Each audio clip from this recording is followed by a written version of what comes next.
Hey everybody, this is Pooja Chilukuri with Pooja Chilukuri Nutrition and Health, and also your host for this wellness education series, Be Made Whole.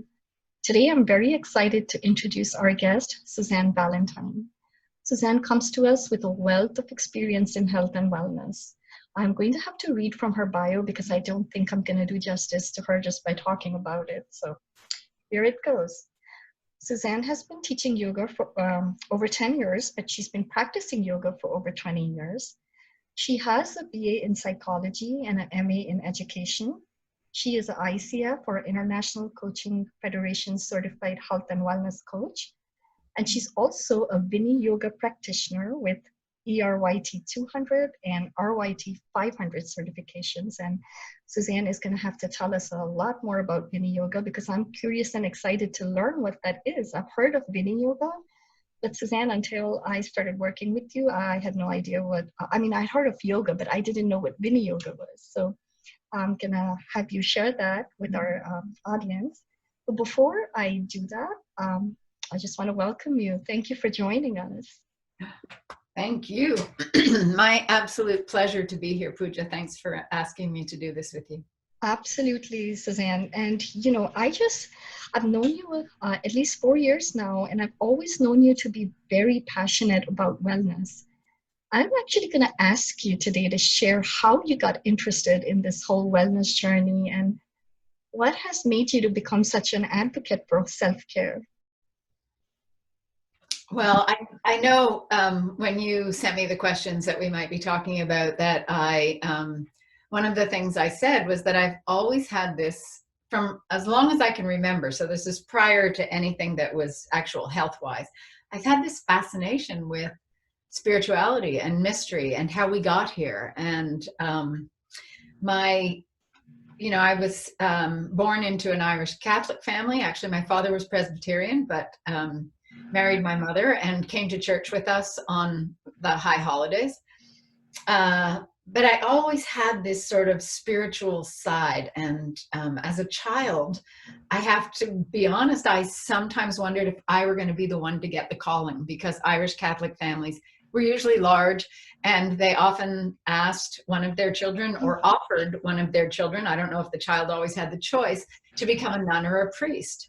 And so I heard this story from my mother, although my mother's background was not like that. My grandfather had 5 girls and a boy and sent all of his daughters to university because he wanted them to have a profession.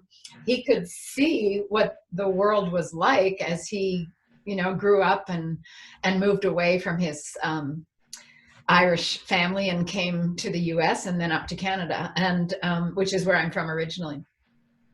And then, the other piece I was thinking after that's been fundamental is the fact that my father had 3 heart attacks. The first one when I was a baby, the second one when I was about 7 or 8, and the third one when I was 20, and he passed away from his 3rd heart attack. So I was interested in human biology and I took courses about that. And, because my father's illness, my mom, also from both their families, I suppose. We grew up with a lot of sports and activity in our lives. We knew it was healthy to be outdoors and to be moving. And my parents just thought that was important. And my mom did some early childhood education. So she saw the benefit of it for cognitive development and multiple other areas. So I had both of these sides converging. A spiritual self that was really connected and interested in the world and how we work and why does our heart beat and we're not plugged into a wall and we don't have a battery, and the colors of nature. Like, I've been the person who would stop my friends and say, how could you, not believe in the mystery or the God or the source or the light when you see that red feather on a bird? And so that, coupled with the fact that my father was just, taken out of my life suddenly on a Friday night, I am motivated to not follow my father's genetic heart condition. And incidentally, I'm the youngest of 5 and none of us have heart disease. So I've also seen firsthand that lifestyle can completely undo our genetic code. Absolutely. My oldest brother is going to be 69. He's retired, and he has as much chance of having heart disease as any other white male in America. So there's no raised chance for him, percentage. And I outlived my father about a year ago. And so it just felt like a moment to say, and I even made a post on social media about, not that I'm counting or anything, but this is exactly the number of days before my 56th birthday that my father would have passed away. And my father was 55. So Wow, that was young. I got here. It's my spiritual and my physical self, because of the history of heart disease in my family, that I have been so drawn to wellness and wanting other people to know it works. It works. And you know, Suzanne, that's a very important point, because so many of us think that because we have something that's genetic, right? Like for me, it's diabetes on both sides of my family, that we are doomed to it. Sooner or later, we're going to get it. And you really raised a very important point. You know, this whole lifestyle is so important, because it's not just our genes, right? Now we know about epigenetics. We have so much knowledge now that we know that over 70% of chronic illnesses can be controlled with lifestyle. So, Yes. you know, I'm so glad you're talking to us today, because that's what this conversation is about. I want our audience to learn different lifestyle skills, some that they may know of, some that they may have never heard of. And we can start, you know, incorporating these practices and build a lifestyle where we can beat our genetics, right? Yeah. So, and the thing is, I think we also have to pay a little bit of lip service to the fact that there are genetics that we don't have control over, and things do happen. And there's no guarantee. And so I guess what I'm thinking about also is just the fact that sometimes we can have a physiological issue, or that's deeper, or that we don't know about, you know, a default in a valve in the heart or something. But when we figure it out, we don't have to live with a life of misery. If it gets caught and we can correct it with allopathic medicine, then of course, you know, we can reinstate the lifestyle practices that we want and help support our healing from all of that. Yes, and lifestyle can help us definitely cope and have a better outcome, right? Well, so, yeah, and as you know, because I broke my shoulder, which you know about, when we have an accident, even though we don't get 100% back all the time, or even though it changes life in a certain way, which is why I love Viniyoga so much, because it's not just about the physical, and it's not just about eating well. It's possible for us to find peace and well-being within the context of our lives, should we have residual impact from illness or accidents. Right, absolutely. And just on that note, you know, lifestyle, I really want to learn a little bit from you today about Viniyoga, what that is, and how we can use it in our lifestyle. Yeah, how can we make that a wellness practice? And okay, well, good for like that I mean, obviously I've been practicing yoga for more than 20 years, but I really fell in love with Viniyoga because it was the first lineage, it's the first practice of yoga that I have discovered. Well, I mean, a lot of them touch on the other limbs of yoga. So there are 8 pieces of yoga, right? Which you probably know how to pronounce the words and say it better than I do. But the 8 practices are also designed to serve our multidimensional selves. And so the ancient yogis used a model of 5 sheaths or layers of the multidimensional nature of being human. And the gross body is the first layer, and it's nourished and served by food, what we choose to, how we feed it and bring it sunlight and give it vitamins and minerals and hydrate.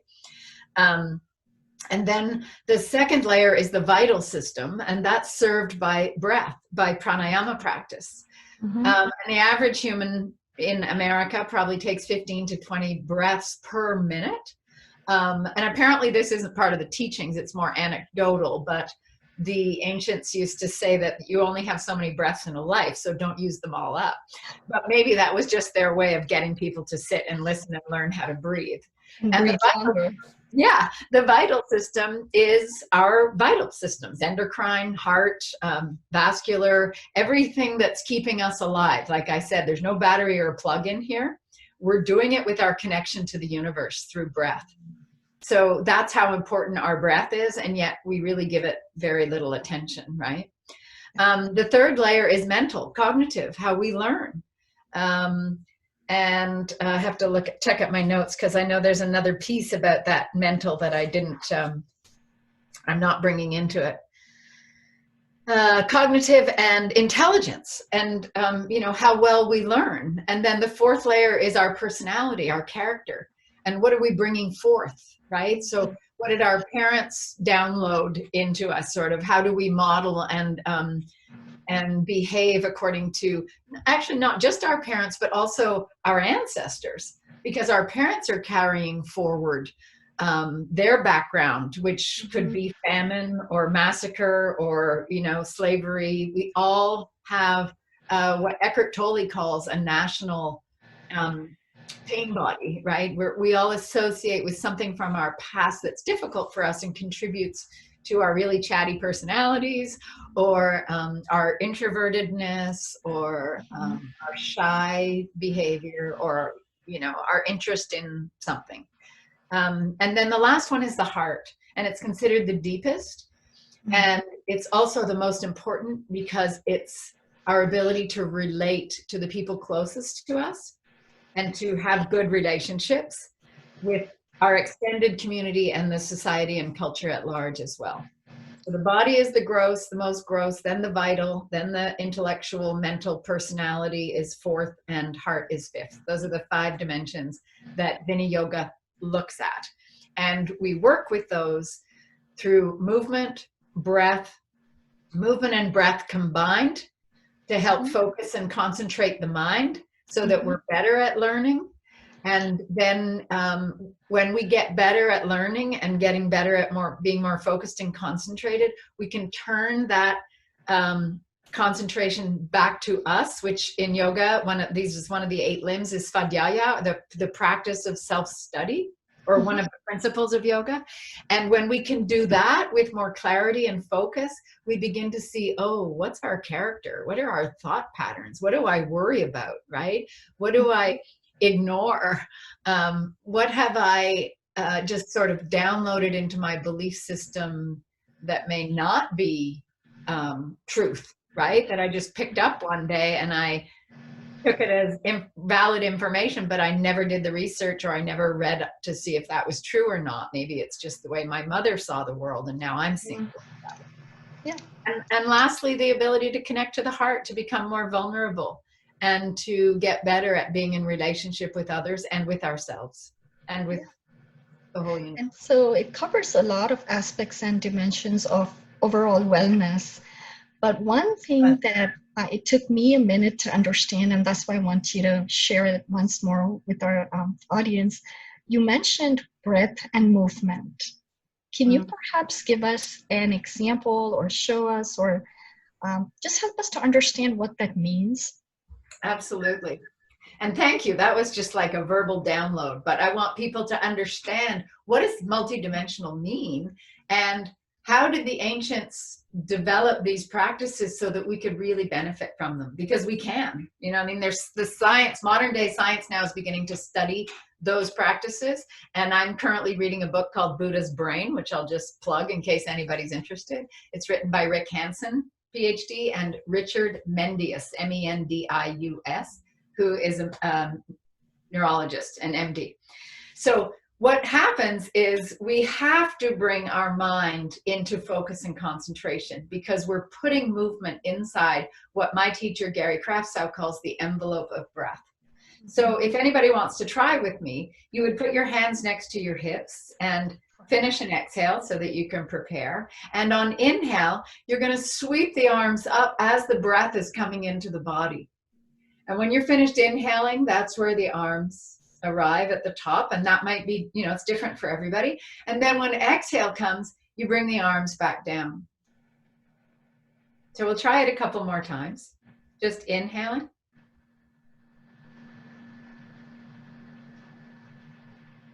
First, noticing how well you're able to lengthen your inhale and exhale, and moving a little bit faster as you need to, according to your own breath.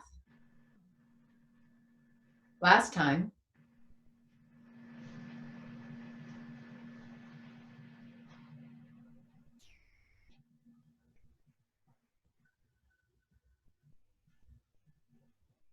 And hopefully you'll see how that even calms me down, the hyper chatty person in me. But what I hope you notice is that you can't think about anything else while you're practicing to move with the breath. And the other important thing about the breath is that it initiates movement in us. We can go 5 weeks without food, 5 days without water, but only 5 minutes without breath. It's what animates us. Literally, animated, right? So when we inhale and begin to feel breath, our movement is an extension of it. The thing is, in our modern lives, in this second nature, which is, more like the concrete jungle, as we call it sometimes, we've lost the connection of movement and breath. And many of us have slightly irregular movement patterns because we don't pay attention anymore. And so Viniyoga invites us to slowly, mindfully move and perhaps retrain some of our movement patterns. And in doing this with the breath, we're also calming the nervous system. And because we live in this concrete jungle and our nervous systems are usually in the sympathetic mode, which means fight or flight for people who don't know as much about it, we have a disproportionate amount of time in sympathetic and not enough time in parasympathetic, which you, of course, know, Pooja, and I'm sure you educate your followers about. Mm-hmm. Parasympathetic, I remember because it's P for peace. And that's where we heal. That's where we rest. That's where we digest. That's where we, the body can only do one thing at a time. It can only be in sympathetic or parasympathetic, as you know.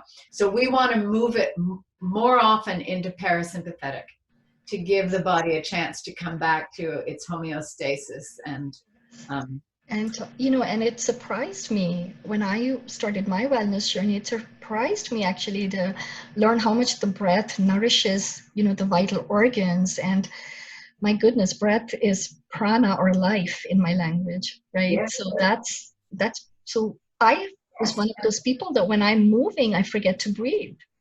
Yeah. So practicing You're not alone. You're not alone. We're conditioned that way because of our culture. We always feel a little pushed and right. So being able to breathe with the movement, and I think personally for me, Suzanne, when I first started doing this practice with you, what I discovered was that the longer I could breathe, like the longer I could inhale or exhale, my range of motion improved. So if I'm moving with the breath, and the slower that I breathe, the further I could go, which was surprising to me, because normally if you ask me, I'm like, I can only move this hand maybe this much or this much, but then, the range improved. So that's absolutely. So glad you discovered that, because I was on a call with listening to a recording of a call I was on with my teacher the other night. I was reviewing it for notes, and he was just saying that movement supports the expansion of breath, mm-hmm. and vice versa, really, right? So when we practice with both, we're increasing our capacity for breath, and we're increasing our capacity for movement in turn, because we're touching on the nervous system, right? We're calming it and soothing it. And the last thing I want to say is the Sanskrit word for breath practice is pranayama. Pranayama, yes. Right? Am I saying it right? I know it's yes. You say it perfectly. So the pranayama work that is done after the asana work, after the postures, which has movement and breath in it, then we just sit with pranayama because we want respiratory fitness. And that has been really, literally, it is vital, right? It's vital and so important right now during the pandemic, and so important during flu season and when we have colds. The more we've attended to these practices when we don't need them, the easier it is to, ramp them up when we do need them. Absolutely. Building our resilience to stress. Exactly. Because stress is always going to be there, right? Yeah. Really. strengthening our organs and our subtle tissues through the breath Yes, work. through the breath work. So thank you so much for talking to us today about this. It's a very important topic. I know I have always been notorious for forgetting to breathe. And then I wonder, why I'm so fatigued. So a question I have for you is you described Vini Yoga, you described the aspects, we talked about the breath. Is there a favorite self-care practice that you have? Or I want you to challenge us. I want you to challenge us with something that we can take away and that we can practice this week. And it can be just a little baby step, but something to Okay. get us started, Suzanne. Okay, good. First, I'm just going to say life takes our breath away. Vini Yoga gives it back. And, the more that we have a regular daily practice in our lives that we consciously do for ourselves every day, the more that's going to spill over into our life when we're not, in the Vini Yoga class or not in the practice at home. It's going to become the default way that we behave and respond in the world because we've created the practice so consciously. So what I would challenge people to do is just to take 5 minutes every day of the week, every day. It's better to do it every day and only do it for 3 to 5 minutes than it is to do it for 40 minutes twice a week, which is, what we say, right? Just go to the gym 3 days a week.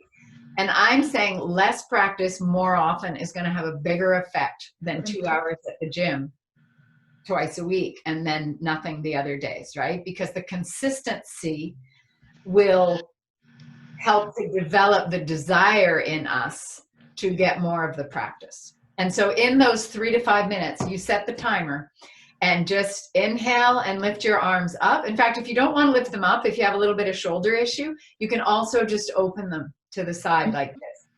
And when you exhale, you bring the hands back together. And we do sit up tall for this so that the spine is lengthened. Right. And you'll notice that when you inhale, the spine lengthens a bit more. And when you exhale, this is a little bit more Vini Yoga secret, you engage the abdominals very gently to support the spine as you bring the hands back together.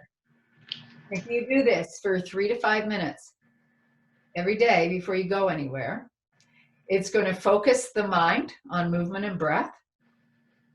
And it's going to open the front of the body a little bit, which is already a great practice since most of us spend a lot of the day at computers. And it will just leave you, what I want you to do is notice the shift in energy. Thank you, Suzanne. Thank you very much for talking to us today and sharing your knowledge and expertise. If we have questions, if somebody wants to get in touch with you, what is the best way to reach you? The best way to reach me is to email me at zanny1963@gmail.com. And Zanny is Z-A, 2 N's, N as in Nancy, ZANNIE, Right. 1963@gmail.com. Gmail. I also have a website, simplypractice.net. All lowercase. I don't know if that's relevant these days anymore. And you'll find my email there as well as, ways to reach out and contact me and more. Absolutely. And I will have all that, the links ready in the show notes. So if people are interested, they can click on it and get to know you a little bit more.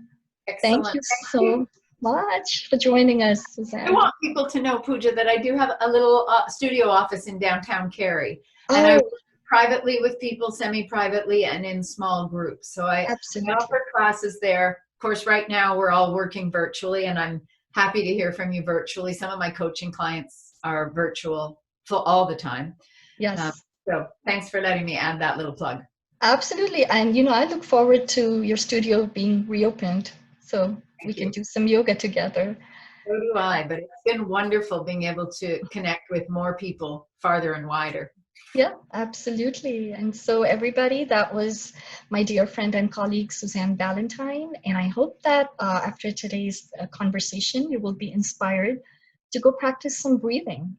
And we will see you again next time. Thank you for joining us.